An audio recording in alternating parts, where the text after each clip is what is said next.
4 true creepy Target stories featuring Insomniak story. The electronics section, part 1.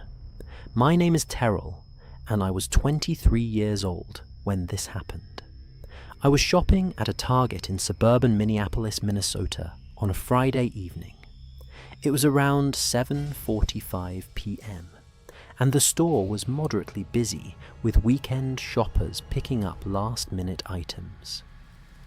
I was in the electronics section looking at wireless speakers when I noticed a man watching me. He was standing near the television displays, not looking at any products, just staring directly at me. When I moved to a different aisle, he followed. For the next 40 minutes, everywhere I went in that store, he appeared. Subscribe now and leave a comment below, because that man was waiting for me in the parking lot. Part 2. The Target was one of those large format stores with a grocery section, clothing, electronics, and everything in between. On Friday evenings, it attracted a steady crowd of people doing their weekend shopping. I had stopped in to grab a few things. Some groceries, a new phone charger, and I wanted to look at speakers for my apartment. The electronics section was at the back of the store, separated from the main aisles by displays of televisions and gaming consoles. I was comparing prices on portable speakers when I felt someone watching me. I looked up. A man was standing near the television wall, maybe 30 feet away. He was not looking at the screens. He was looking at me. Maybe 50 years old, with graying hair and a face that seemed ordinary enough, wearing jeans and a plain jacket. Nothing remarkable about him except his focus. His complete, unwavering focus on me. Part 3. I told myself it was nothing. People looked at other people in stores. It happened. I turned back to the speakers and selected one to examine more closely. When I looked up again, he had moved. He was closer now, standing at the end of my aisle, pretending to look at headphones. But his eyes were on me. I put the speaker back and walked to a different section. Home goods on the opposite side of the store. I browsed throw pillows and picture frames, checking over my shoulder. Within 3 minutes, he appeared at the end of that aisle too. Not shopping, not holding anything, just standing there, watching. My heart started beating faster. This was not coincidence. He was following me. Part 4. I decided to test it. I walked to the grocery section at the front of the store. I wandered through produce, then dairy, then frozen foods. Every time I checked, he was there, maintaining distance but always visible. I found a store employee stocking shelves. "Excuse me, there is a man following me through the store. He's been watching me for almost half an hour." The employee looked concerned. "Can you point him out?" I looked around. He was standing near the bakery display, pretending to examine a loaf of bread. "Right there, grey hair, blue jacket." The employee radioed security. A few minutes later, a security guard approached the man. I could not hear the conversation, but the man shook his head, held up his hands, and walked toward the exit. "He said he was just shopping," the security guard told me. "He's leaving now, you should be fine." I was not convinced. Part 5. I finished my shopping quickly, checking constantly over my shoulder. No sign of him. Maybe he really had left. Maybe I had overreacted. I paid for my items and walked towards the exit. The parking lot was moderately full. The sun had set while I was inside, and the lot was lit by tall overhead lights that left pools of shadow between them. My car was parked about 60 feet from the entrance near the middle of the lot. I walked quickly, keys already in my hand. I reached my car and unlocked it. That is when I saw him. He was leaning against a car 2 spaces away, arms crossed, watching me. "Thought you could get me thrown out," he said. "I do not like people who cause problems." Part 6. I threw my bags in the car and got in, slamming the door. He stepped toward my window. "We are not done talking." I started the engine and threw the car into reverse. He slammed his palm against my window as I backed out. "This is not over." I floored it, racing toward the parking lot exit. In my rearview mirror, I saw him running toward a dark pickup truck. I did not go home. I drove straight to the police station, constantly checking my mirrors. The pickup followed me for about a mile before turning off. He knew I was heading to the police. At the station, I filed a report and gave them his description and the description of his truck. Part 7. The police took my report seriously. They reviewed the target security footage and got a clear image of his face and license plate. His name was Harold Eugene Simmons, 52 years old. He had a history of stalking and harassment charges spanning 4 states, multiple restraining orders, 2 previous victims who had reported being followed from stores. One of those victims had been attacked in her home 3 weeks after the initial encounter. The police found him at his apartment the next day. When they searched his truck, they found photographs, pictures of people at Target stores across the Minneapolis area, men and women, close-ups of their faces, notes about their vehicles and which direction they drove when they left. He'd been doing this for months, selecting targets, following them, building files. Harold Simmons was charged with stalking, harassment, and violation of previous restraining orders. He was convicted and sentenced to 15 years in state prison. Part 8. I think about that evening constantly. The man watching me through the store, his face in the parking lot, his hand slamming against my window as I drove away. For 40 minutes, I was being hunted inside a Target store. He waited for me in the parking lot, ready to escalate.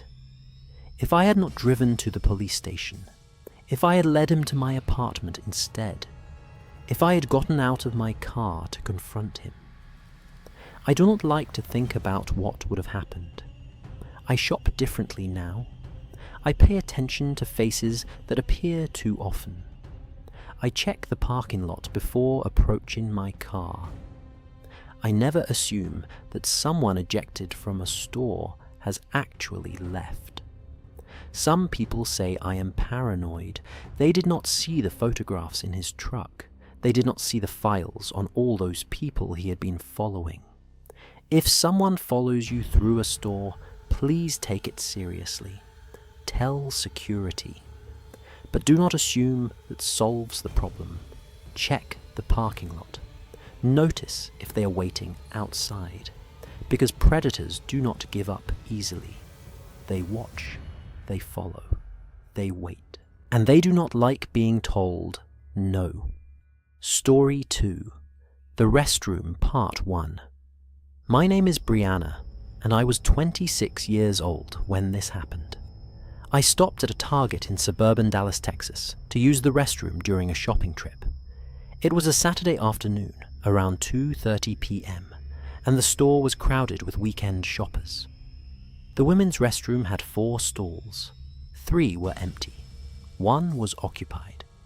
I could see feet under the door, but the feet were wrong. Large feet in men's work boots, facing the partition wall instead of the door. And there was a phone extended over the top of the partition, pointed at the mirror.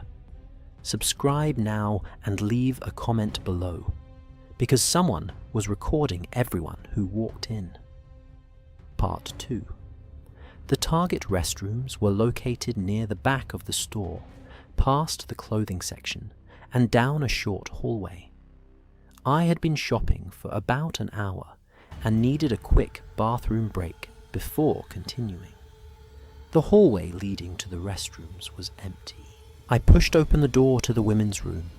The bathroom was standard. 4 stalls on one side, a row of sinks with mirrors on the other. Tile floors, fluorescent lighting. 3 stalls had open doors. The 4th at the far end was closed. I glanced down automatically as I walked past. That is when I saw the feet. Work boots, large, clearly men's boots, pointed at the sidewall, not the door. The person inside was standing, not sitting, facing the partition.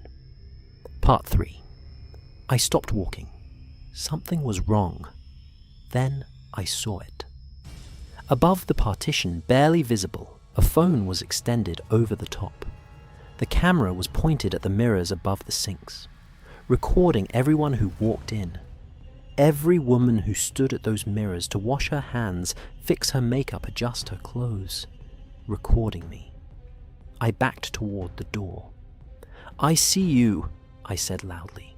"I see the phone. I am calling security right now." Scrambling sounds from inside the stall. The door flew open. A man burst out, maybe 40, wearing a Target employee vest. He shoved past me, knocking me against the sink. I screamed. Part 4. He ran. I chased him into the hallway, still screaming. Security, that man was recording in the bathroom. He sprinted toward the back of the store, toward the employee areas. Shoppers stopped and stared. An employee dropped the items she was holding. I pointed at the fleeing figure.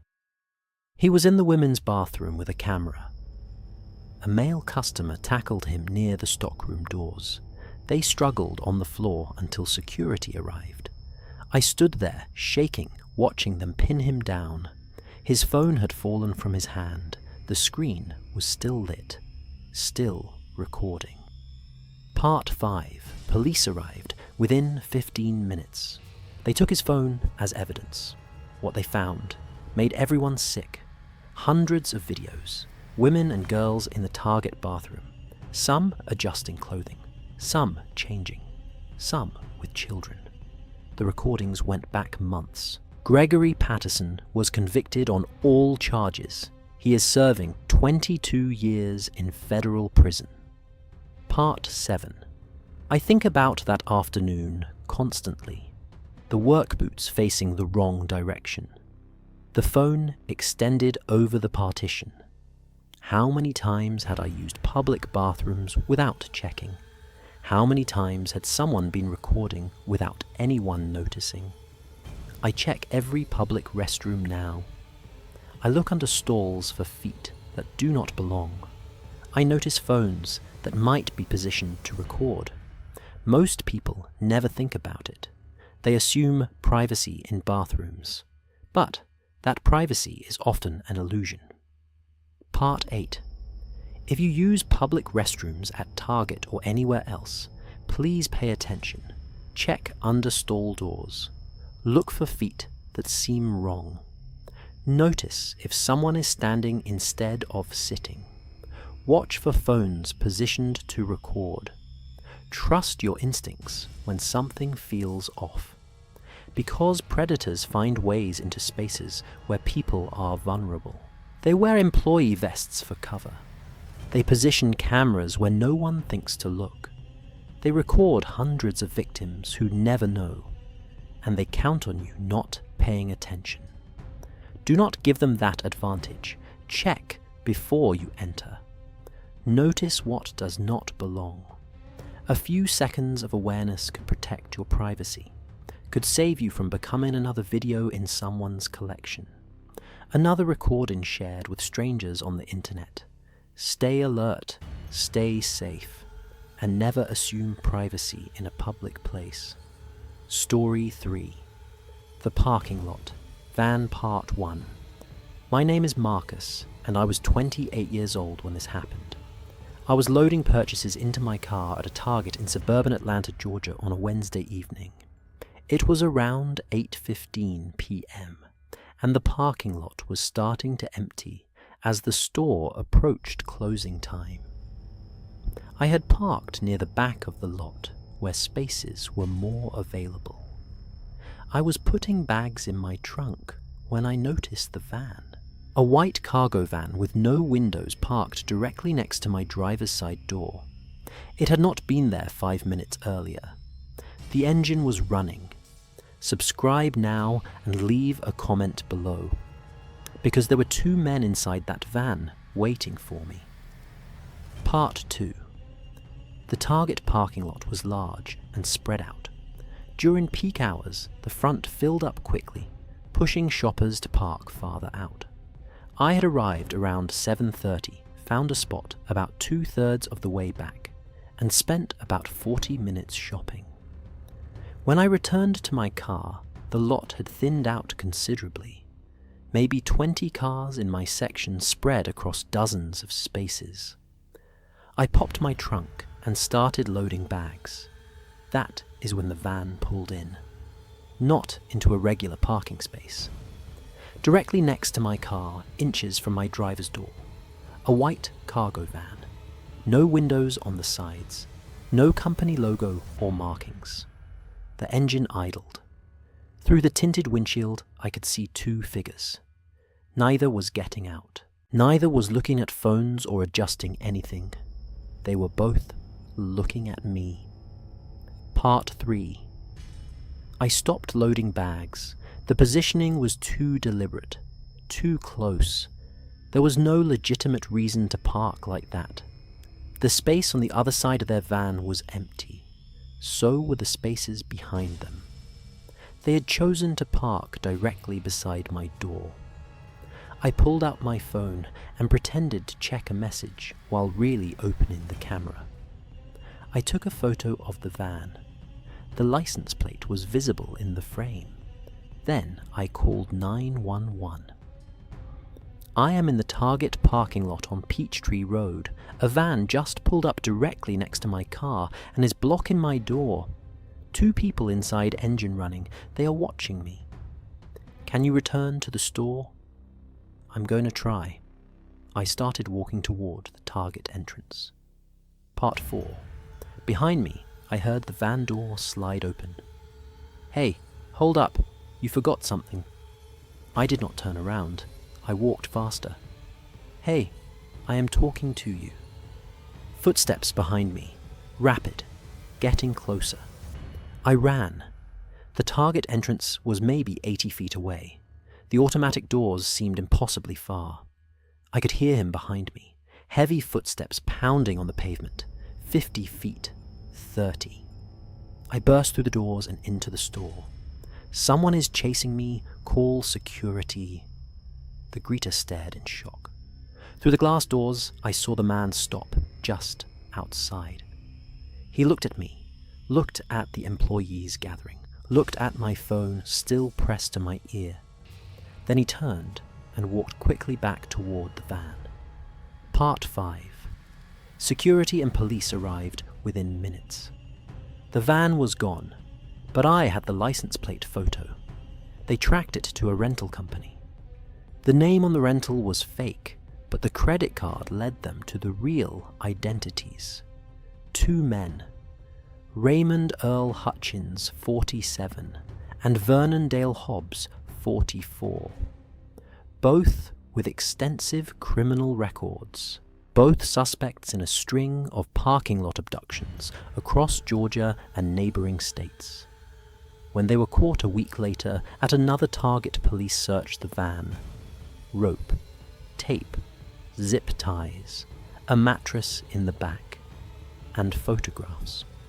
Pictures of shoppers loading cars at Target, Walmart, and grocery stores across the region. Notes about which ones were alone, which ones parked far from entrances. My photograph was in the collection. Part 6. The investigation connected them to 4 disappearances over the past 2 years. People who had gone shopping and never come home. Cars found abandoned in parking lots. No witnesses, no leads. until now. 2 bodies were recovered on property owned by Raymond Hutchins' family. The other 2 victims have never been found. Raymond Hutchins and Vernon Hobbs were convicted of kidnapping and murder. They are both on death row in Georgia. Part 7. I was almost one of them. Another photograph in their collection.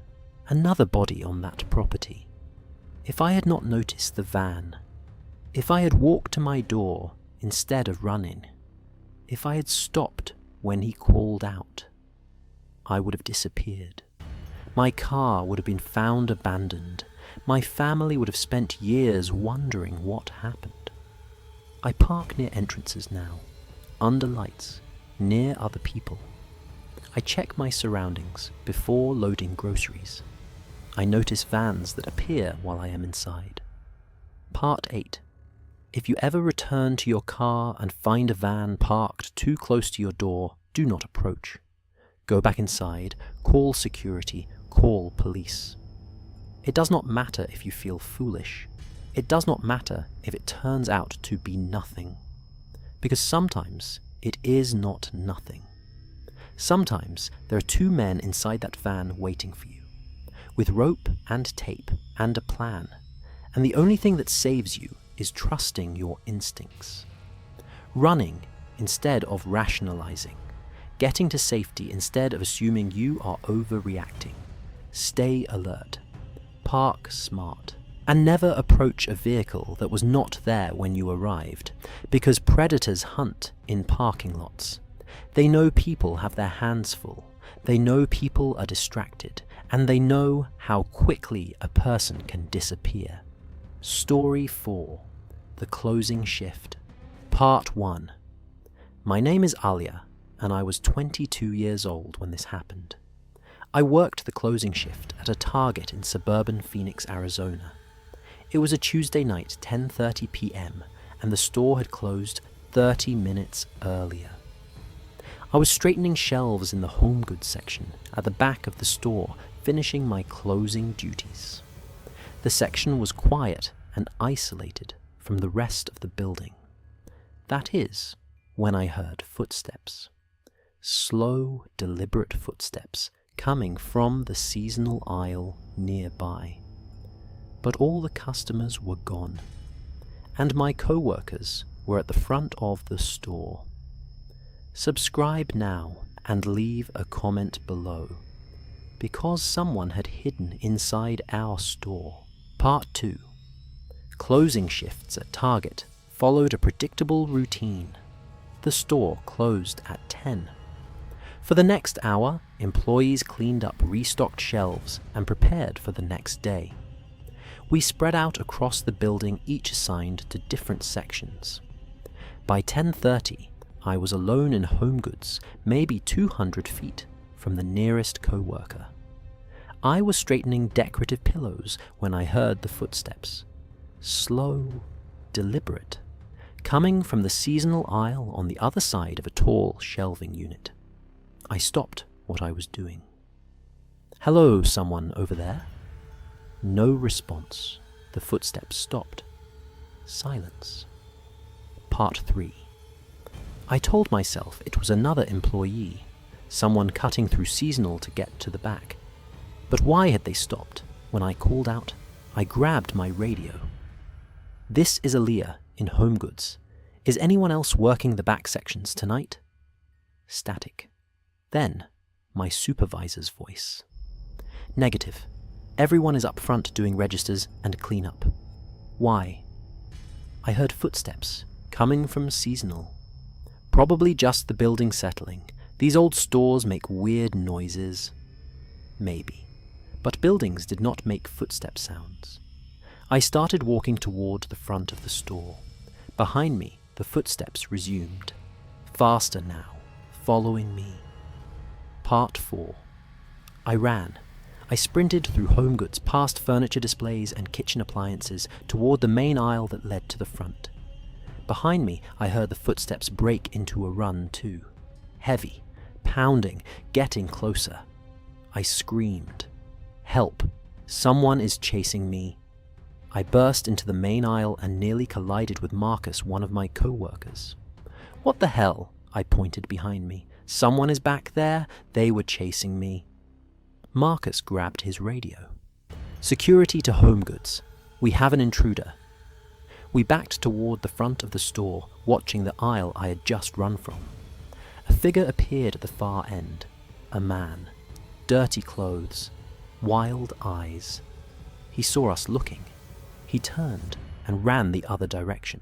Part 5. Security and police arrived within minutes. They searched the building and found him hiding in the stockroom behind a pallet of merchandise. His name was Douglas Ray Patterson, 41 years old. He had entered the store an hour before closing and hidden in a restroom stall until the doors were locked. Then he had emerged, looking for employees who were isolated, looking for me.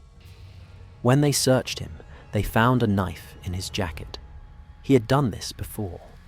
3 other retail stores across Phoenix, hiding until closing, targeting employees who worked alone in the back sections. In one case, an employee had been badly hurt before escaping. Douglas Patterson was charged with stalking, trespassing, and assault. He was convicted and sentenced to 12 years in state prison. Part 6.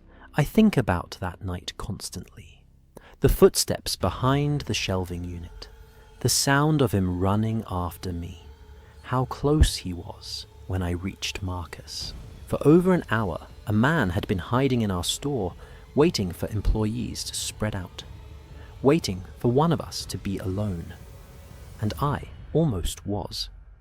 If Marcus had not been in that aisle, if I had frozen instead of running, if I had stayed to confront whoever was making those footsteps, I do not like to think about what would have happened. Part 7.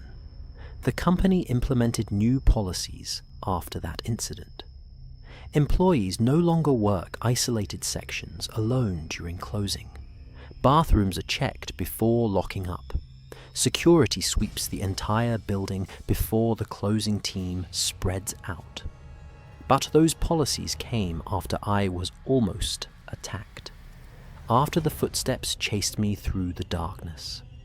After a man with a knife waited for me behind a shelving unit. Part 8.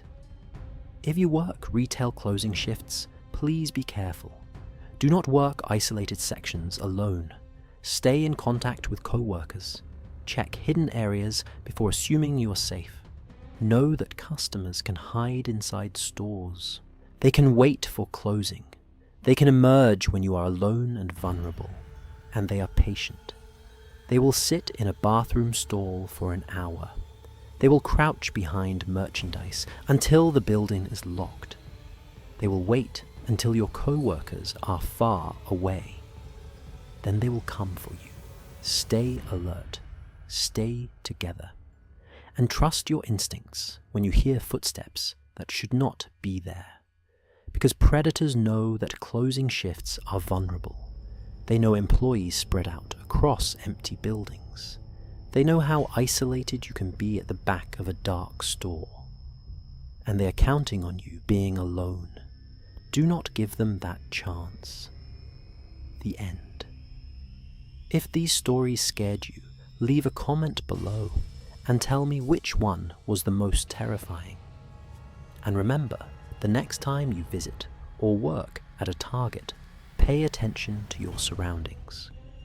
Notice people who follow you through the store. Check restrooms for anyone who does not belong. Watch for vans that appear next to your car. And if you work closing shifts, never assume the building is empty, because predators are everywhere. They follow shoppers through aisles. They hide cameras in bathrooms. They wait in vans. They hide until closing time.